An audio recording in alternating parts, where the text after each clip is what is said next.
Hello, Jim. Hello, Daniel. Yeah. It's nice to have you here in the Berlin gathering, and I wanted to show you shortly the audience. Hi, Jim. Hello, hello, hello.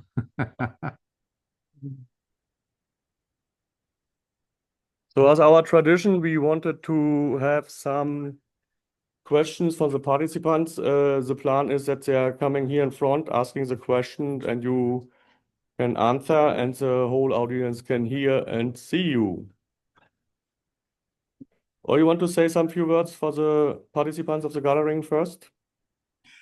I'm really glad to talk to you all about any kind of question you have about the law of one, how it affects your life, how you think it might in the future.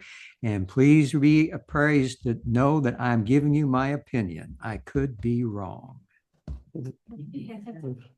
Thank you very much. Anyone want to start first? Matthias, come here.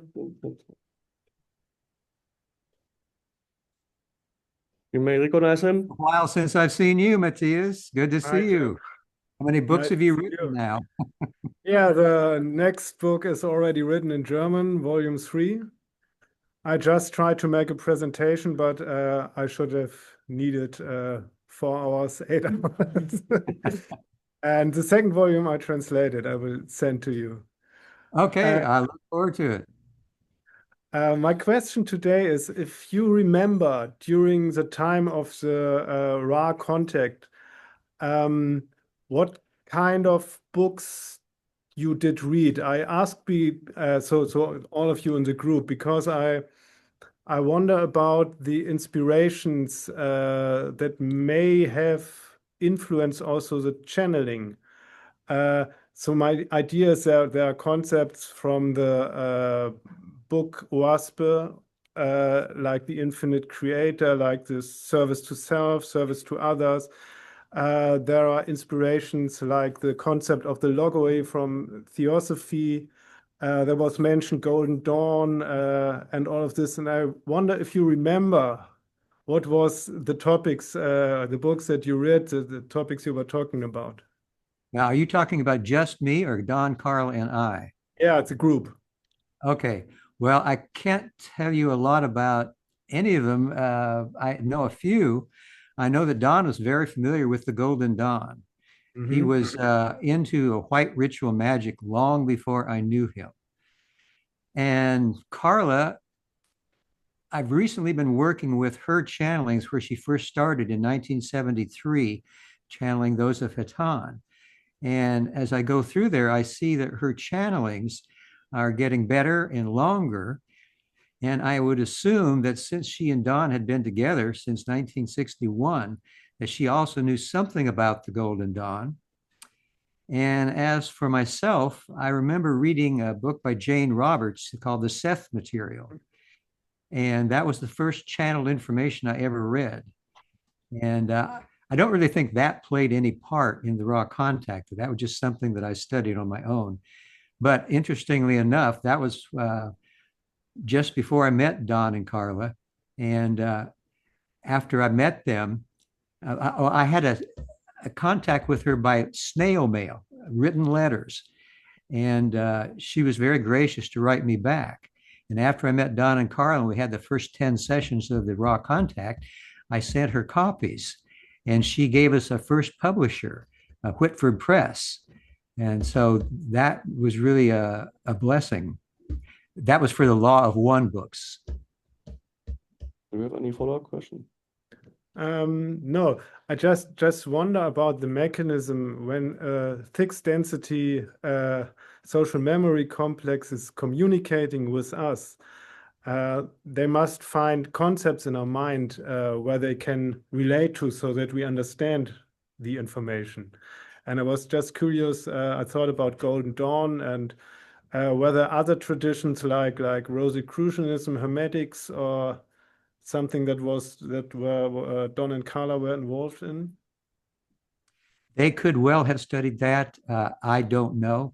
Uh, I mean, it's been over 40 years ago.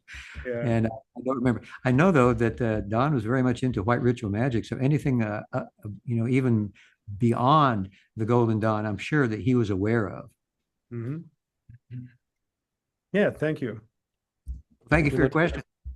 Good to see you again.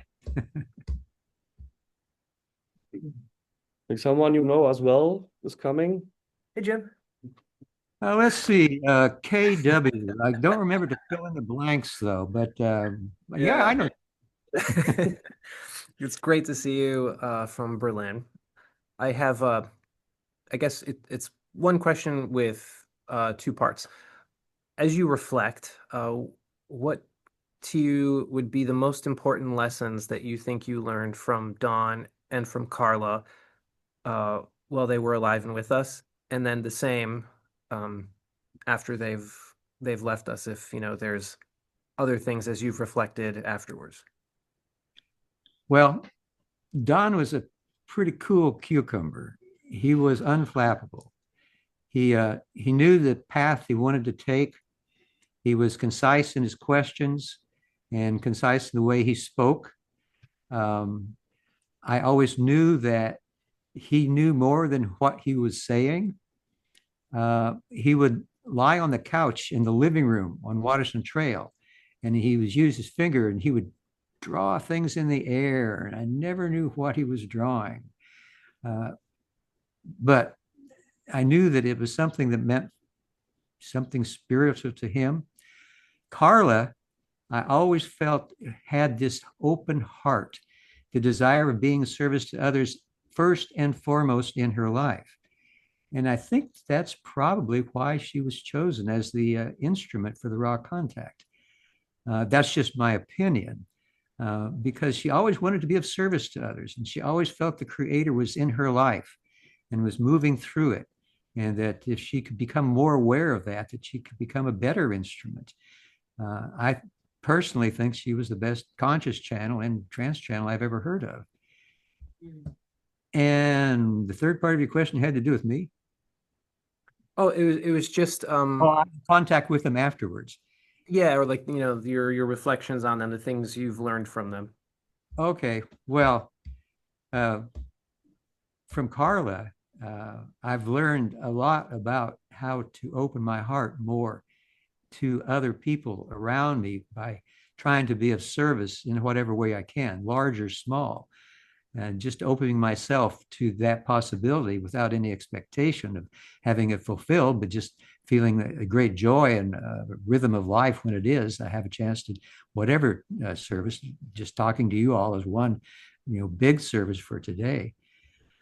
And for Don, well, you probably know that after he committed suicide, when Carl and I got married in 1987, our best man, Ron Clay, and Carla's matron of honor, Sonia Clay, about a year after, not quite a year after Don was gone, they were making love. And after they were finished, Sonia said, "Ron, I'm pregnant, and it's Don." So we felt that their son, Kenneth Clay, was probably the reincarnation of Don, and I still feel that way. Kenneth has a big open heart. Don, when he was 26, decided that he didn't want to take the ride of ups and downs, joy and sorrow that everybody else on the planet seemed to be going through. So that was when he was 26. And so he decided he was just going to be an observer. So basically that meant that he was closing his heart. Now, Kenneth has a big heart, and he's also the same size as Don, 6'5". And he meditates a lot. He's heard that there is a supposition by some of us that he might be Don. And he says, "Oh, well, whatever you think." So that's basically it. Thank you. Appreciate it. It's great to see you. Good to see you too. Who wants next? Obi.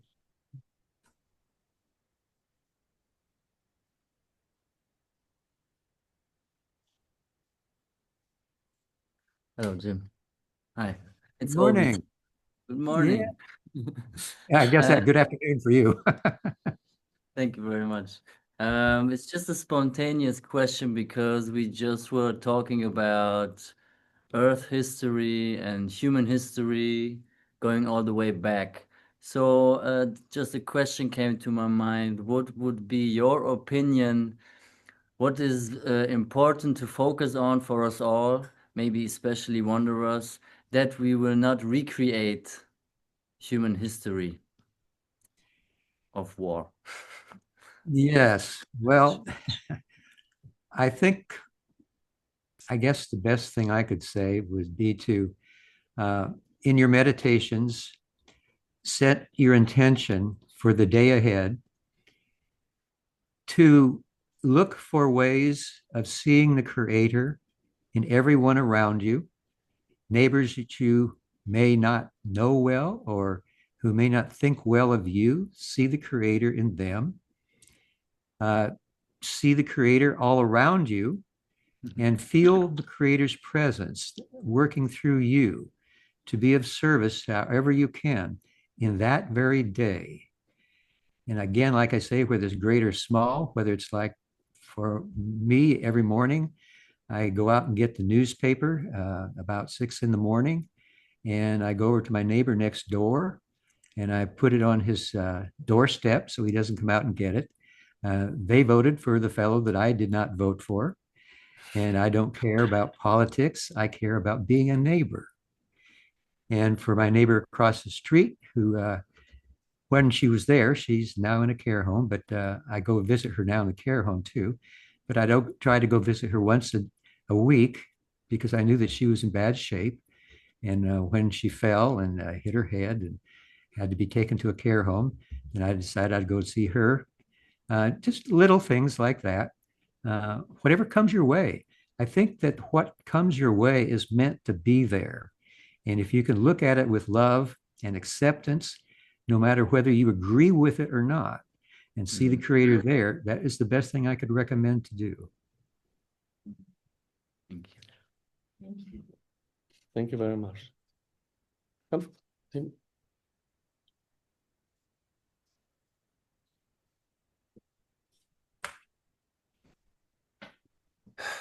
Hello. Hello.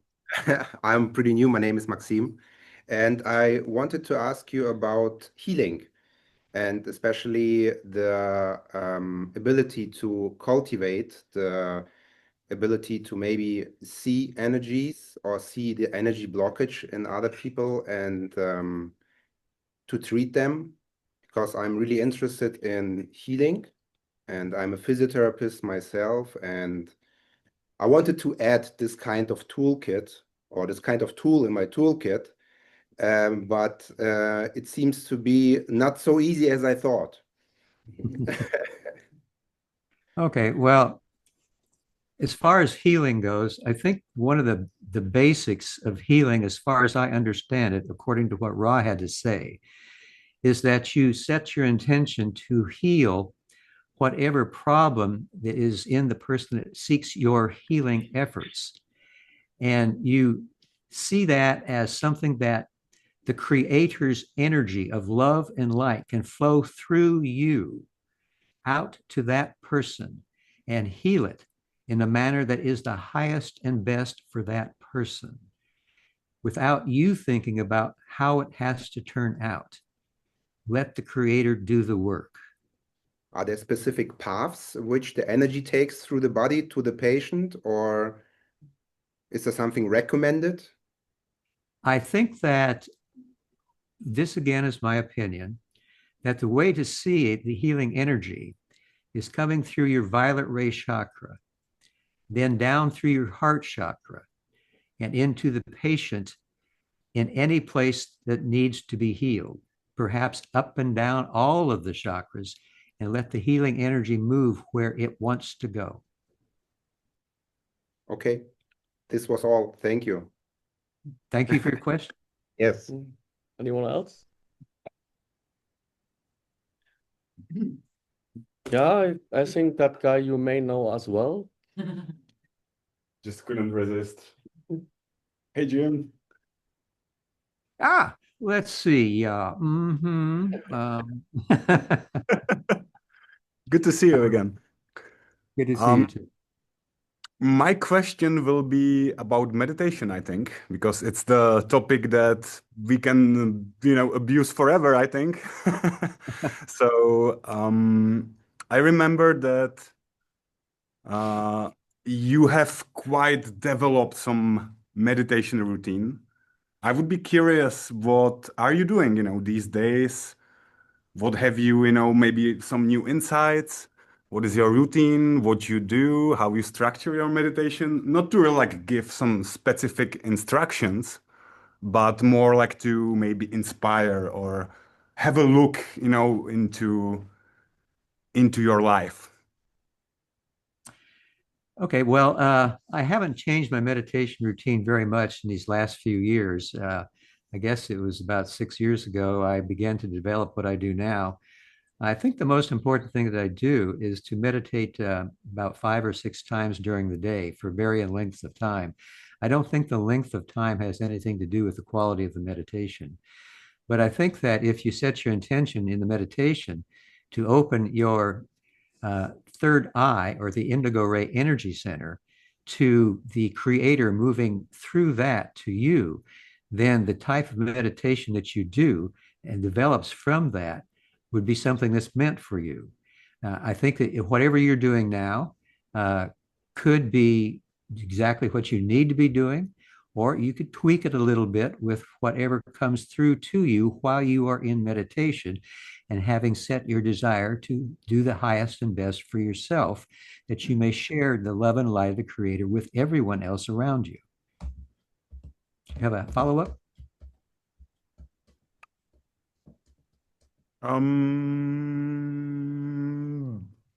Yeah, I'm Okay. not sure. Well, I definitely could be there a follow-up. Maybe I would ask about, like, okay, so you meditate 5, 6 times per day. Do you still have, like, kind of like the main meditation, or like the I believe the mornings are probably the kind of like a Yes. state. Yes, my 2 morning meditations are about an hour apart, and they're the longest ones. There, I meditate then. It's dark outside, and I've always felt for myself that meditating in the darkness is much more helpful for me. So when there is light, I also go downstairs into the basement and meditate there. So I like the darkness. It feels like it's infinite. I can't see anything around me, if even if my eyes were open. So I just think that that's helpful. Okay, thank you, Jim. Thank you, Good to see Vojta. Good to see you again. So I have a question as well. You mentioned in the past that Carla had visited you since she passed away several times in your dreams. Would you like to share some late stories when it happened last time and what you experienced during that visiting, I would call it? Well, I actually had a dream about Carla this morning, but it was so short that I don't remember what it was about. I just remember it was about Carla. So let's see, one that I could remember. I guess the most detailed and inspirational memory I have of a dream where Carla spoke to me was when my two favorite cats, Dandy Lion and Chloe, passed away 4 days apart. And in my first dream of the day, Carla was telling me about how both of them were going to be third density beings because of the bond of love that was between us. So later, as I was meditating, she came to me again and elaborated on it, saying that they were using their feline nature of exploration to explore greater varieties of experience in the third density. And they were very happy with being able to do that. And they were grateful to her and to me for everything we had given them as that bond of love that made it possible for them to awaken their spirit complex and give love back to us. And that bond of love is what helped them to become third density beings. Thank you very much.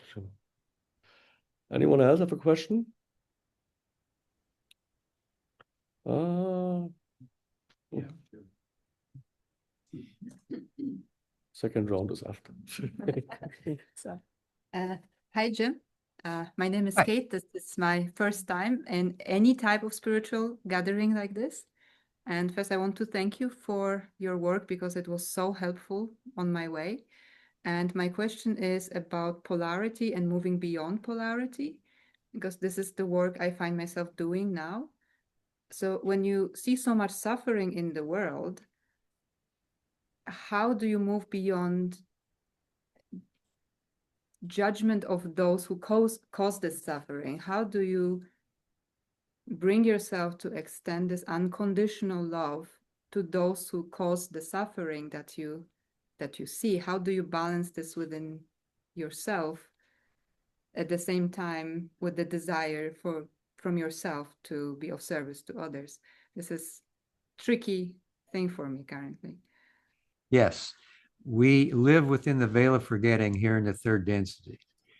We do not remember that all is one, that all is the creator, and that everything that any one of us does, which we might see as bad or good, positive or negative polarity, is something that helps the creator to know itself. The creator blinks neither at the light nor the darkness.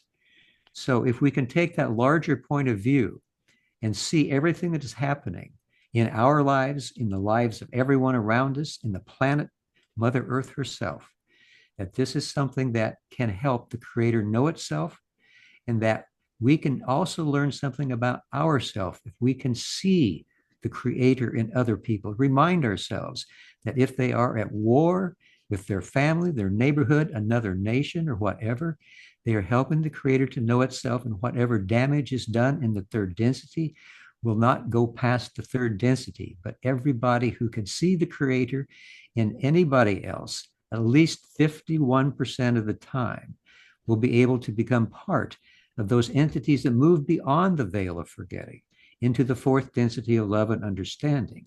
And hopefully at some time, everybody will be able to do that. And Ross suggested that will happen. It has happened many times before. So this process of polarization of the positive and the negative can go on into the sixth density. Negative entities can also go into the sixth density. But at some point, in order to go any further than the beginning of sixth density, they have to see those others that they've separated themselves from and tried to control as being themselves, as being the creator. And so they have to switch their polarities and become positive.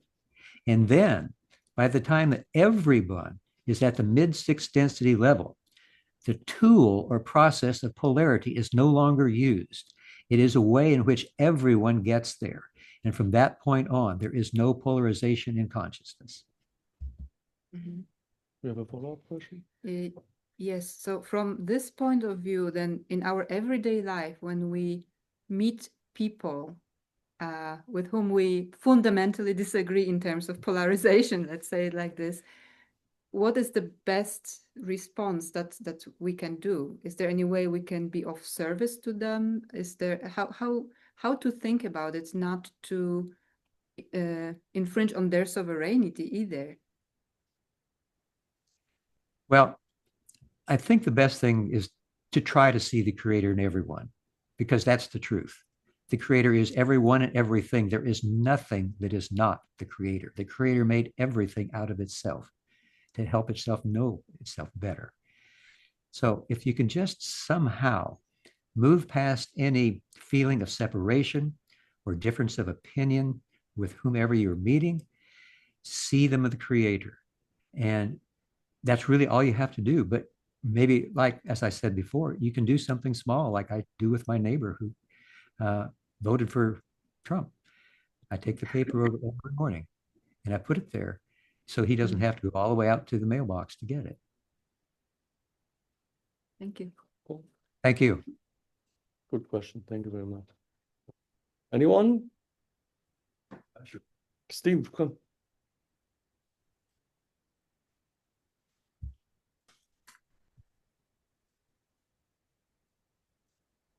Hi, Jim. Stefan here. This is my Good afternoon. Thank you. What was your name, please? Stefan. Stefan. Okay. Yes. This is my second gathering. I was there in Berlin last time, so this will be my second question to you. But before that, thanks again for your service up to right now. It has been very helpful for me as well on my journey. And I guess one of the questions that I have is a follow-up on the previous question. And is there a way to think about graduation into fourth density other than service to other versus service to self? Let's say, for example, the people who are pursuing the Buddhist path and are doing some sort of meditation to increase their level of awareness, and might not necessarily think about progress in terms of service to others versus service to self. How would that apply to them? The idea of graduating into fourth density. I'll have to be honest and tell you, I don't know. As far as I know, during the raw contact, the only way to be of service was to graduate was to be of service to self or service to others. Service to self 95% of the time, service to others 51% of the time. But Ra mentioned that before there was a polarization in consciousness, at previous octave of experience to the one we're going through now, there was simply the mover and the moved. Now, I don't know how that would translate into Buddhism or Islam or Judaism or any of the other major religions. So I'm afraid I'm coming up short with giving you a good answer. Okay. One of the reasons I'm asking, can I follow? One of the reasons I'm asking is because in the non-duality movement, for example, we have many people who seem to open themselves to undifferentiated awareness. They manage to have contact in that level of perception. But in their day-to-day life, the way they treat others, some of them seem to be actually quite negative in their orientation with other people. And I'm kind of curious about the implication about their progress, conscious-wise, versus their progress in terms of graduating to the next density. I don't know if you have any insight about that. Well, I would say that if somebody is treating others negatively, then that's pretty obvious that they're being negatively polarized. Okay. I think that it helps to set an intention, but if your intention is to be negative, that wouldn't be the way to go in the positive sense. Again, I'm sorry, I really don't have a good answer for you. Okay, that's fine. This is just something that bothered me because we have cases in those movements where some people presumably attain a very high level of awareness, and they attain some sort of perception of being liberated and experience a sense of freedom. And from the standpoint of that freedom, they feel legitimate to do harm to others, and without feeling the implication. I find it kind of weird. How can you be supposedly elevated and do harm without actually perceiving that you are harming other people? That was my. I'm wondering what the state of consciousness is. You're describing a high state of consciousness. How does that manifest? So from the way they explain it, they will have the perception of pure awareness. They will be operating supposedly, I'm not quite sure, from, and this is where semantic can be a bit complicated. I wouldn't necessarily say unity awareness, but a sense of undifferentiated awareness. They have the sense that they identify themselves as being awareness. I presume if they identify themselves as being awareness, they identify that everybody else is awareness, but they can still be apparently polarized in the way that they act towards others. So, well, I think it's possible or possible for negatively oriented entities to have very high levels of awareness. I mean, supposedly during World War II, those under Hitler, Himmler, and I think there's one other that I forgot, Ross said they had made the graduation into the fourth density. They were very much aware of the nature of creation, but they chose to see it in a negative nature in order to separate themselves from others and to control them. Okay. They did have high levels of awareness. Okay. All right. Interesting. So basically, someone can be operating from the perception of a pure awareness in that standpoint, but still graduate in the negative polarity. Yes, like Ross said, the creator blinks neither at the light nor the darkness. Okay. All right. Thank you. Well, thank you for your questions. I'm sorry I couldn't do a better job. It's okay. It's okay. Thank you. Any further questions? Maya. You may remember her from last year. Hi, Jim. I was Yeah. also there last year. Maybe you remember me. My name is Maya. Maya, that's an But it's interesting. okay if you don't remember. Maya is supposedly the illusion we live in now, according to some people. I know. But you don't look like an illusion. Thanks. So this is a spontaneous question. I'm not prepared for it, but it came to my mind.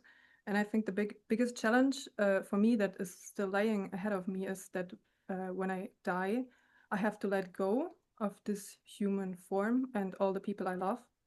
And sometimes I think about it and I get really sad. And I'm wondering, can I be too attached to Earth? Because on one side, I'm really glad to meet my home, like my homies, my density homies when I die. But on the other hand, I'm so in love with being human and being on this earth. So do you think you can be too attached? And if yes, how can I be not attached? Yeah. I guess you could be too attached to the friends and the family you have here, but I would say that probably most of the friends and family that mean the most to you, that have opened your heart in love, are probably part of your spiritual family. And that after you drop your body and move into the light and move back into whatever fourth, fifth, or sixth density as a wanderer, you'll discover that your family was there with you. And when they drop their bodies, they'll be with you again. And then you will plan another incarnation on another planet, or maybe come back here and help on planet Earth and be together again after you go through the veil of forgetting, and you'll forget that they are your personal spiritual family. So I think that everything is going to turn out well for you. We can't see that here in the third density. We don't see past that veil of forgetting. All we have is what we feel in the present moment. And that's important, is what we feel. The love you feel for them is something that will bond you together with them, whether you ever meet them again or not. That bond of love cannot be broken. It's the bond of love of the Creator. It flows through us out to everyone around us in our spiritual family, whether they're here with us now or on the other side waiting for us, are bonded to us in love forevermore. Do you have any follow-up? No, thank you. Thank you. Magnus. Anyone who have not asked yet? Otherwise, I will go for the second round. Or can I make Matthias Obi? Yeah. Matthias, bring a book of questions for you. So it was You have a book of questions. Based on your meditation experiences, I would love to hear your opinion about the difference between the indigo ray and the violet ray center.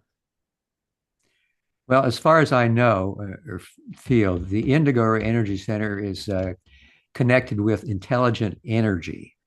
The type of energy that is the open heart, that has the experience of the Creator in a slightly stepped down fashion, which becomes stepped up at the violet ray, contact with the Creator, not just knowing about the Creator and feeling the Creator, but contact with the Creator and becoming one with the Creator. So I think the indigo ray is preparation for the violet ray experience. They're just a little bit apart in how they manifest. Yeah, could you say the indigo ray is like the door? Like a door? A door? A doorway? Oh, A the gate? door. Okay, yeah.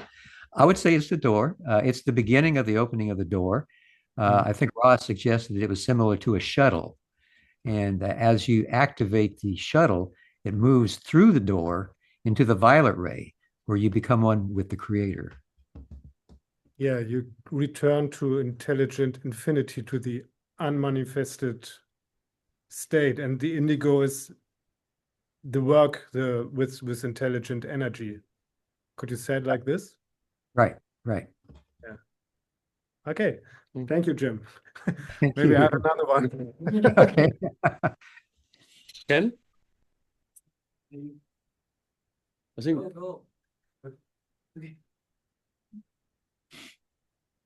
Hey, Jim. Hello again. This question, I think, is more for some folks here that we were talking a lot, both here and in Prague, about protection. And we had some meetings about that. And you having firsthand experience with it, I think would be like a great candidate to share some of the fundamentals of, using protection, maybe why it works, what worked for you, and how to approach it. If that is that enough for you to go off of, or But, are you talking about protection for, say, like a gathering like you're having, or a channeling gathering, or let's take a poll. We say like individual protection, like when you're meditating. Yeah, more of a individual protection from psychic greetings. Yeah, that seems to be their interest. well, I would say that as a sort of a preemptive thing, that as you're meditating, that you see any entity that might try to psychically greet you as your other self, and that you send them love and light, and that you then surround yourself with an armor of light. This is a basic process that Ra gave us when we would feel those types of greetings in our meditations. And so I think that it's something that I have never really had to do in these recent years. But I think that if anybody has a feeling that they could be psychically greeted, that that would be the thing to do. Send them love and light, armor of light for you. And you do it because you love them, not because you want to make them go away. The fact is, they don't like your love. And that is something they do not want to have any part of. But you still love them. And so in that,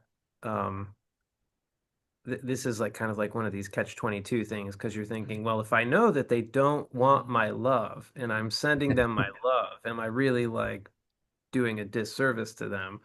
But maybe that slides into the other like 49% of my actions that don't need to necessarily be, but or is that just like overthinking of it? And it's more of just a genuine sense of seeing them as the creator. It's a genuine sense of love, if that's possible, I think. Yeah, I think so. I think my advice of meditating is not to be afraid of any type of psychic greeting. Don't set up the boundary that thought.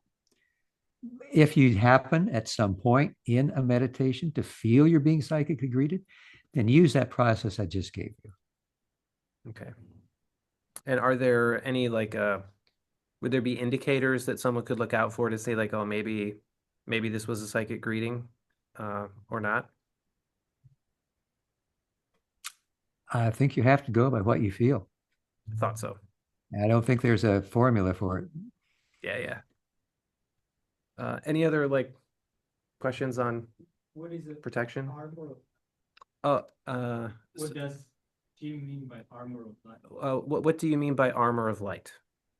Visualize light, the light of the creator that is all around us at all times. You take it within your being and you surround yourself with it visually. It's a visualization. And it's something that you have to have confidence in that it's happening, because you may or may not see this armor of light. It's more a factor of your intention to create it that creates it. Maybe a follow-up, you can ask him, will it be the same process before going to sleep if you feel that you might be slightly dehydrated? Oh yeah, so some folks are asking, Stefan, who you just met, is asking about like, would it be appropriate to do before you go to sleep? If you wanted to, again, I would say don't think about things like that. Carla said, what you think about, you tend to bring about. So if you actually experience something like that at some time, then go ahead and go through that process. But until you experience it, don't think about it. Thank you. That's very helpful for me, actually. Yeah. Thank you, Ken. Thank you, Jim. Yeah, thank you, Ken. Would you mind, Nico, to ask us?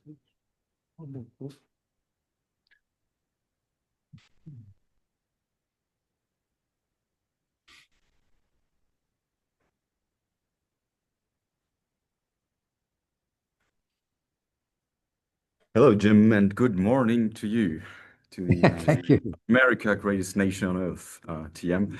So before I get going with my question, here's just a short observation about the previous one. I love how the law of one defines both the context and therefore the meaning of the words we use.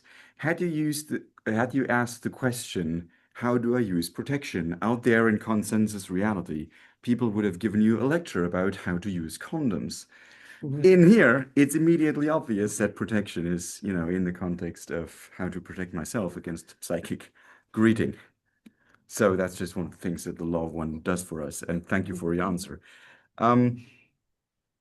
Another great thing about the law of one is it unites us here, and it gives you possibility for great conversations to be had. And one of the conversations was in the morning. We talked about the law of responsibility. So I'm getting closer to my question here. Sorry about the detour.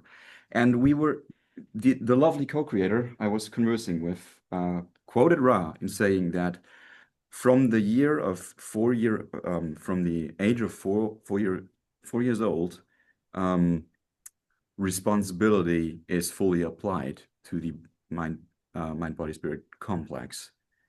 Now, I have a totally different understanding of that, because if you, I don't know, throw stones at a car and you're 40 years old, you must be aware it's a dick move to throw stones at a car. If you're 5 years old, say, you're just a child, right? So how can this entail equal metaphysical ramifications in terms of your polarity? My understanding was that, I know that's a poor word, but my understanding was that the more aware you are of your actions, the more severe the metaphysical ramifications. Speaking of Hermann Goering, for example, who was the other minion of Hitler in the question ago, he was fully aware of what he was doing, presumably, bless you, and that probably helped him graduate into fourth density negative. So basically the question is, how exactly does the law of responsibility work?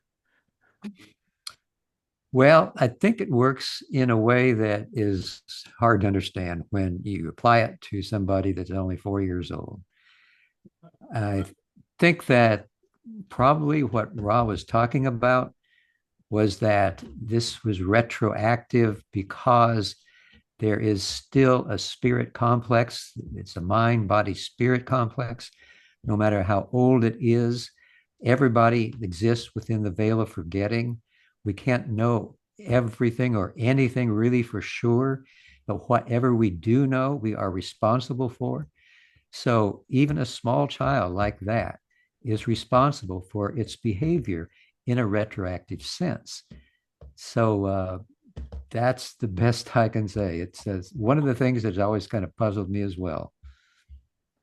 Okay, so in other words, after the veil is lifted and after the yellow ray body drops, you might have to go into retrospective with your guide and then slip into the role of the guy who owned the beautiful car that you egged or threw stones at, and then experience, nonetheless, despite the fact that you were very young, experience the pain of having your car wrecked. Does it work like that? I think that's about it. I think you stated it as well as I could. Okay, bottom line, do not throw stones at people's cars. Thank you very much, Jim. The rule of life.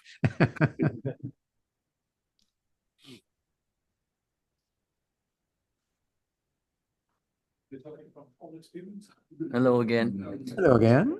I would catch on the question from Maya and the answer you gave about meeting your family and soul members after physical death. And while you said that, I was just thinking and remembering. So if you are a wanderer from whatever density, am I correct that you would have to finish third to fourth density ascension as any third density being, either on this planet or any other planet, before you go back to your original density? Basically, I think that's correct. I think each wanderer, before he or she comes here, goes before the Council of Saturn and kind of makes what we might call a contract as to what they want to do to be of service to others here on this planet.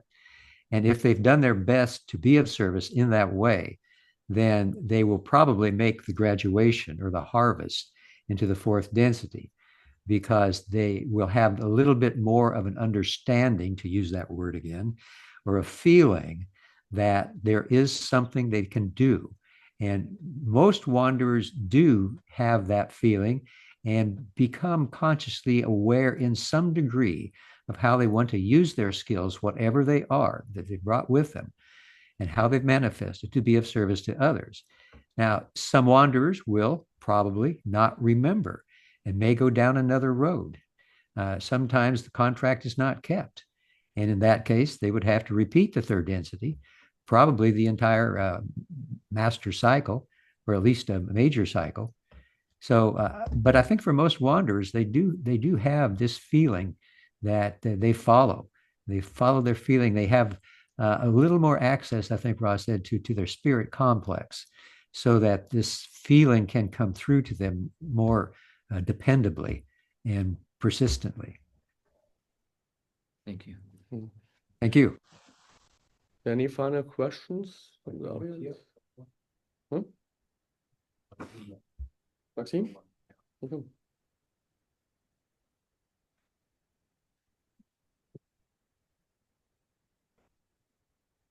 Hello again. Hello again. I wanted to ask you about maybe a conundrum in my head, and how is it about doing bad things to do good things? What I mean by that is when, for example, you kill a killer, you prevent him from killing others, but you're still a killer. Or when you heal someone who is obviously going to kill someone, are you participating in the killing of the others? Okay, I'll take the last question first. You are not the one who does the healing. The creator does the healing as it moves through you to the one to be healed.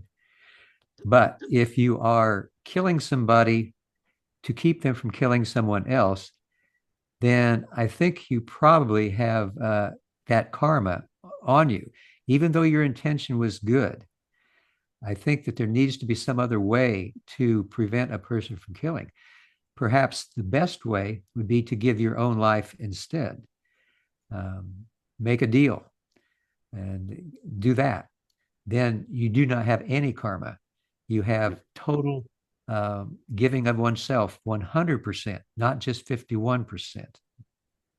But for example, if somebody stands in front of you and you have a weapon in your hand, and this other person is aiming his weapon at your family or your loved ones, and you are the only one who could prevent this, what would be the action? Jump in front of the one to be killed and take the bullet yourself. Yeah, but then he will kill the other ones as well, I guess. You've done all you can do. Okay. Okay, thank you. Yes. Okay, thank you. I have one final question for my side.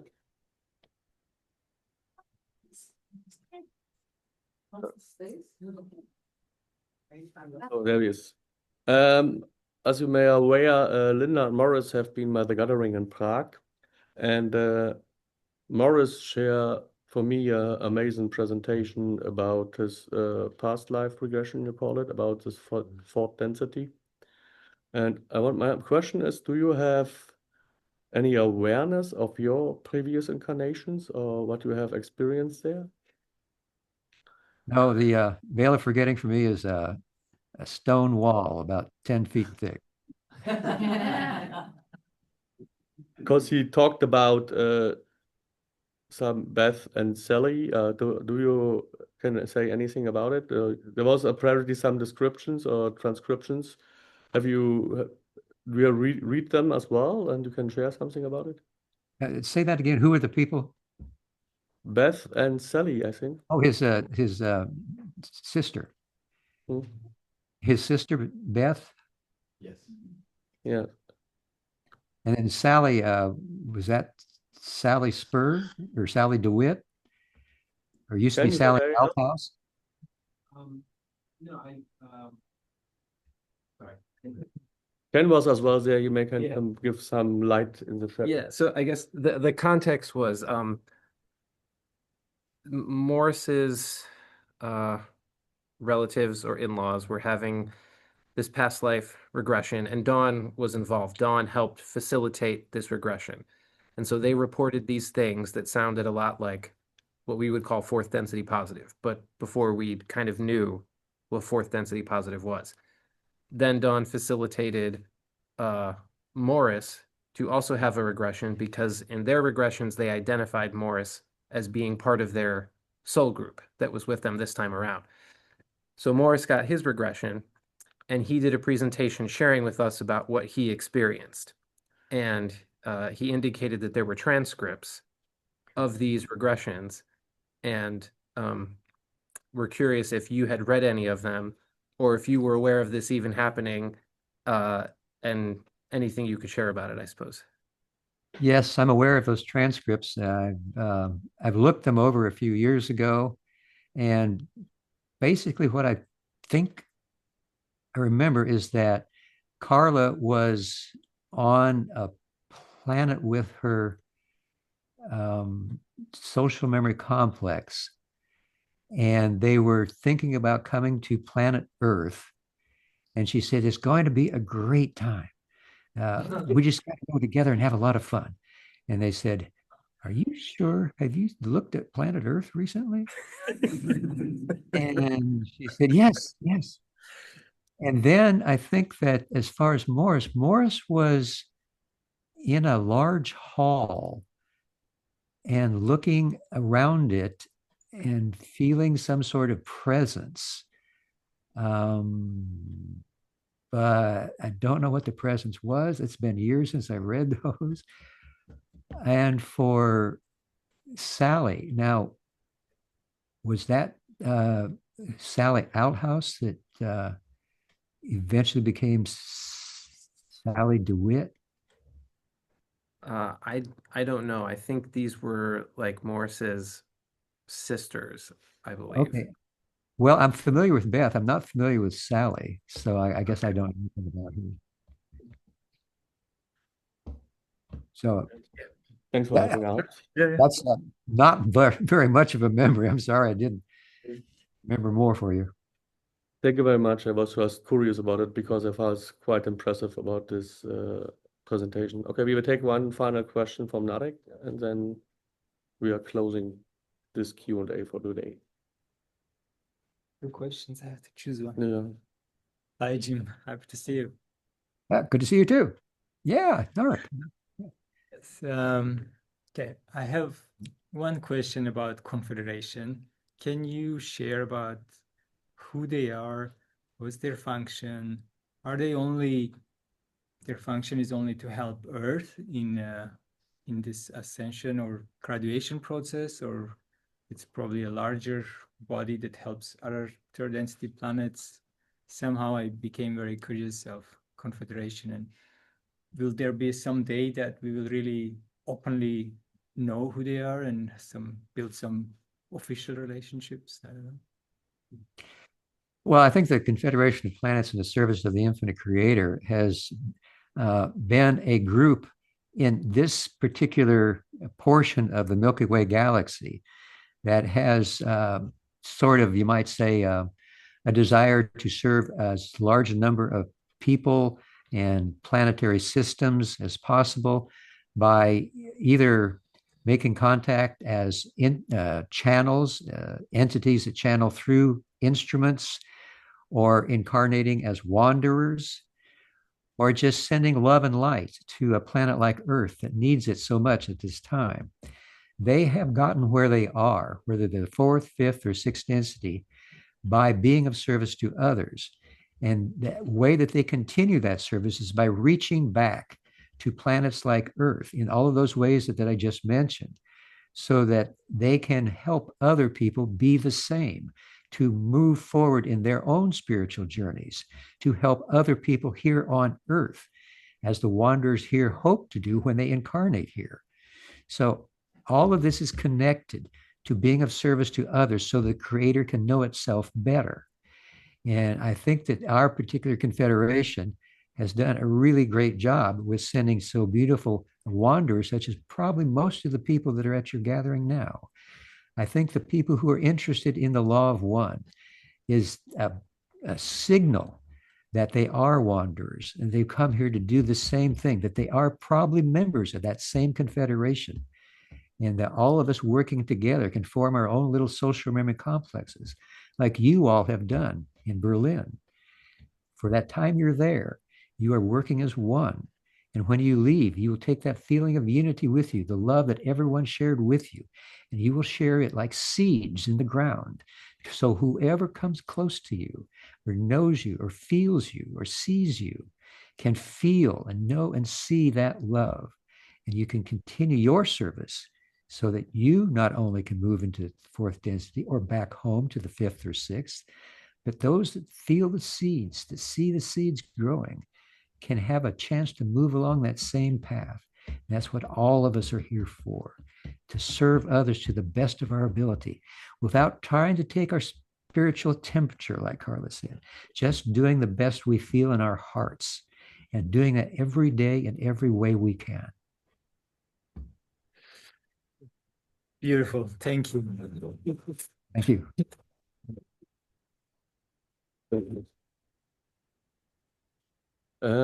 I think you can't find any better closing words for today, but I will still ask you to say some words for the audience before we are closing today. Well, it's always an honor for me to be able to talk about the law of one to anybody who wants to listen to what I have to say. But like I said, I am always giving you my opinion from my personal experience, from my intuition, and from my desire to be of service. That's why I'm here. And talking to people like you gives me a chance to serve others. And I cannot thank you enough for this opportunity. I bless you. I love you. I hope all goes well for you for the rest of your meeting. And I hope to meet with you all again in this life or in another life. Thank you very much. I just show you the audience that they have also a chance to say goodbye. Thank you very much, Jim, for your time. My pleasure. My pleasure. Thank you. Bye. Bye-bye.